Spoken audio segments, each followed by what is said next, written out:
Fala pessoal, tudo bem com vocês? No vídeo de hoje veremos a respeito da crise do sistema colonial português e das tentativas de emancipação. Vamos lá! A crise do sistema colonial português ele se dá por três motivos internacionais e uma conjuntura nacional. Quando falamos da crise do sistema colonial português, é importante compreendermos que nós estamos tratando do antigo regime, estamos tratando do sistema mercantilista, que é aquele sistema da economia comercial, da acumulação de metais preciosos como princípio básico de uma riqueza de uma nação. Estamos tratando do domínio da igreja e agora estamos falando do século XVIII. Século XVIII é o século das luzes. Então, no primeiro ponto da nossa aula, nós veremos a crise do sistema colonial, os fatores que levam à crise desse sistema colonial, fatores externos e fatores internos. Como fatores externos, nós podemos citar, em primeiro lugar, o Iluminismo. O Iluminismo é um movimento intelectual do século XVIII, tem início no século XVII, mas aí se atingiu o apogeu no século XVIII, se desenvolve muito na França. O Iluminismo é uma linha de pensamento filosófica, científica, e acaba colocando até mesmo em xeque, colocando em questão o uso da razão. A razão é a fonte maior do conhecimento do homem. Bom, o Iluminismo ataca dois pilares básicos do antigo regime, que é o absolutismo, ataca o mercantilismo. Também o Iluminismo vai atacar a Igreja Católica. Bom, o Iluminismo ele vai atacar o absolutismo, quer dizer, vai colocar em xeque o rei absolutista e seus poderes. E vai atacar também o mercantilismo. Lembre-se vocês que o mercantilismo é a prática econômica dos estados modernos europeus. Mercantilismo é a atuação, a intervenção do Estado na economia. A economia de um país ela não tinha liberdade para agir. Ela dependia muito do que o Estado queria e do que o Estado determinava. Nem a burguesia, nem ninguém que praticava o comércio tinha liberdades totais, a não ser que fosse determinado pelo Estado. Outro ponto importante, além do Iluminismo, é uma consequência do Iluminismo, que foi a independência das 13 colônias inglesas, ou independência dos Estados Unidos da América, dia 4 de julho de 1776, liderada pelo George Washington, Thomas Jefferson e Benjamin Franklin. A independência dos Estados Unidos da América do Norte é um marco muito importante para todos, porque a independência norte-americana constitui a primeira república democrática na América. Repare que eu falei primeira república democrática na América. Lembremos nós que nós tivemos a república na Grécia, tivemos o movimento republicano em Roma Antiga, então não podemos afirmar que é a primeira república do mundo, mas é a primeira república da América, o sistema republicano aqui na América. Os Estados Unidos são um modelo de país, porque eles acabam constituindo, sobre as ideias iluministas, a liberdade, a igualdade, o princípio de que todos nascem iguais perante a lei, vários princípios que vão acabar norteando ali o ideal daquela nação. Outro ponto importante para nós vai acontecer no ano de 1789, é a Revolução Francesa. A Revolução Francesa é um movimento que vai ser liderado de início pela fase, juntamente com a burguesia, mas a fase popular. E nós vemos ali o marco da Revolução Francesa, é a queda da Bastilha. Marca o final, a decadência, o declínio do antigo regime. O antigo regime é aquele rei absolutista. Na Revolução Francesa, nós vemos o quê? Um rei chamado Luís XVI, que vai ser decapitado. Não só ele, a sua esposa, Maria Antonieta e alguns membros da corte. Inclusive o líder máximo da Revolução Francesa, da fase popular, da fase vermelha, da fase jacobina, Maximilien Robespierre, também será decapitado em praça pública, acusado de estar contra a Revolução. A Revolução Francesa tem ideais que são carregados pela França até hoje. Ideais de liberdade, igualdade e fraternidade. Ideais esses que vão acabar norteando alguns movimentos que vão acontecer aqui no Brasil. Revolução Francesa também é um ponto importante para nós compreendermos. Agora nós temos um outro ponto que não é menos importante porque está sendo falado agora dele, que é a Revolução Industrial. Revolução Industrial é a revolução que vai acontecer, a primeira Revolução Industrial acontece especificamente na Inglaterra. A primeira Revolução Industrial, ela se dá na Inglaterra por causa de uma série de fatores. A ajuda do parlamento, a associação da família Tudor com a produção de lã, a burguesia. Depois da família Tudor vem a crise com a família Stuart e a ascensão de uma burguesia mercantil que vai inflamar muito ali o capitalismo e vai acabar consolidando. Então, a Revolução Industrial, ela consolida o processo de transição feudo-capitalista. Revolução Industrial consolida o processo de transição feudo-capitalista. Anotou? Revolução Industrial, ela trabalha com o capitalismo. E o capitalismo, ele é muito focado na compra e venda. Lembre-se vocês do Iluminismo, e nós temos um pensador econômico do Iluminismo, chamado Adam Smith. Adam Smith vai escrever um livro chamado A Riqueza das Nações. A Riqueza das Nações é um livro que vai dar algumas diretrizes. Adam Smith vai ser conhecido como o pai do liberalismo, aquele que vai nortear o novo capitalismo. Adam Smith, ele vai determinar, através do seu livro A Riqueza das Nações, que a riqueza de uma nação está na mão de obra do trabalho do homem. Que o trabalho do homem produz a riqueza da nação.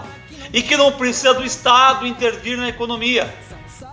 Então, para nós compreendermos melhor a interferência na Inglaterra, do capitalismo inglês, no processo de movimentos emancipatórios, não só aqui no Brasil, mas na América Latina inteira, é necessário compreendermos que os ingleses, eles queriam mercado de consumo, mercado consumidor.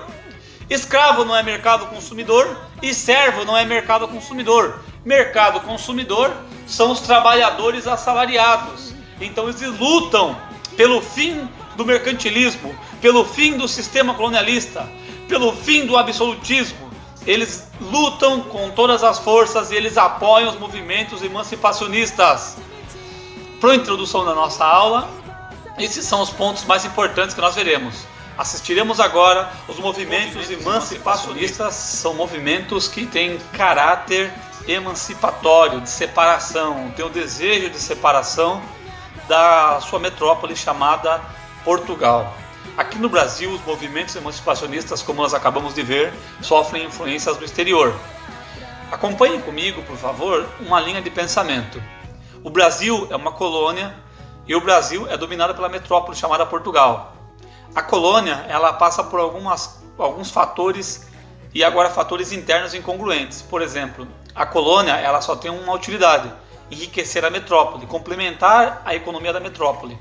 Mas, com o passar do tempo, a colônia, que não poderia se desenvolver, acaba se desenvolvendo e desenvolvendo uma economia, desenvolvendo uma riqueza econômica, desenvolvendo mercados econômicos, desenvolvendo um dinamismo econômico.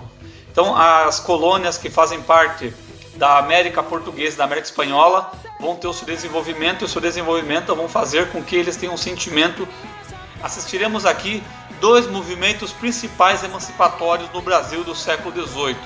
O primeiro movimento que está no seu caderno é a Mineira, ou Conjuração Mineira, é a mesma coisa.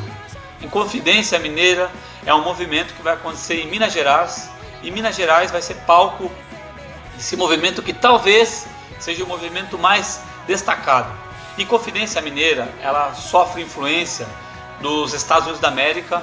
A Inconfidência Mineira, ela acaba da independência dos Estados Unidos da América. A Inconfidência Mineira, lembrando vocês que todo o processo, todo o movimento emancipacionista aqui no Brasil, eles não têm um ideal de nação, é local, tá? Minas Gerais quer fazer independência de Minas Gerais, a Bahia quer fazer independência do estado da Bahia, Pernambuco de Pernambuco e etc, etc. Esses movimentos, eles não têm um ideal de nação.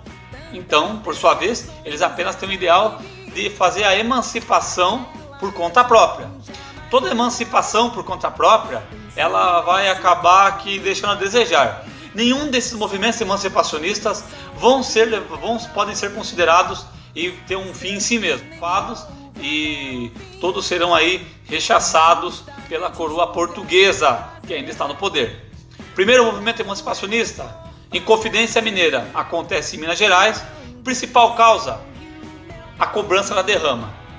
O governo português havia determinado uma cobrança anual de um valor X de ouro, e se esse valor X não fosse atingido, a coroa portuguesa, através de seus militares, poderia invadir as casas e acabar arrecadando à força o ouro da casa dos mineiros. Os mineiros, por sua vez, acabam fazendo com que um motim, uma linha de pensamento, aonde eles vão arquitetar a independência de Minas Gerais.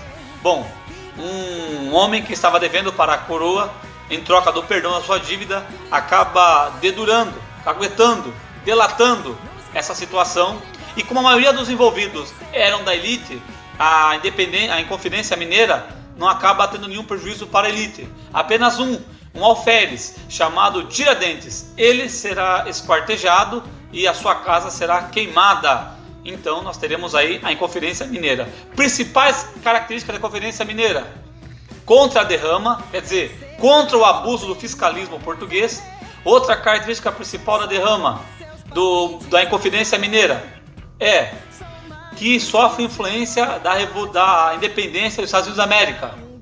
Outro ponto da Inconfidência Mineira: eles não têm um pensamento em relação à liberdade dos escravos. Para eles, esse ponto não deveria ter. Tem como principal pessoa punida Tiradentes. Tiradentes vai estar retratado em um quadro, e nesse quadro que Tiradentes vai estar retratado, ele estará retratado ali de forma poética, até mesmo em forma de cruz, simbolizando um mártir em favor da futura república, que ainda não existe.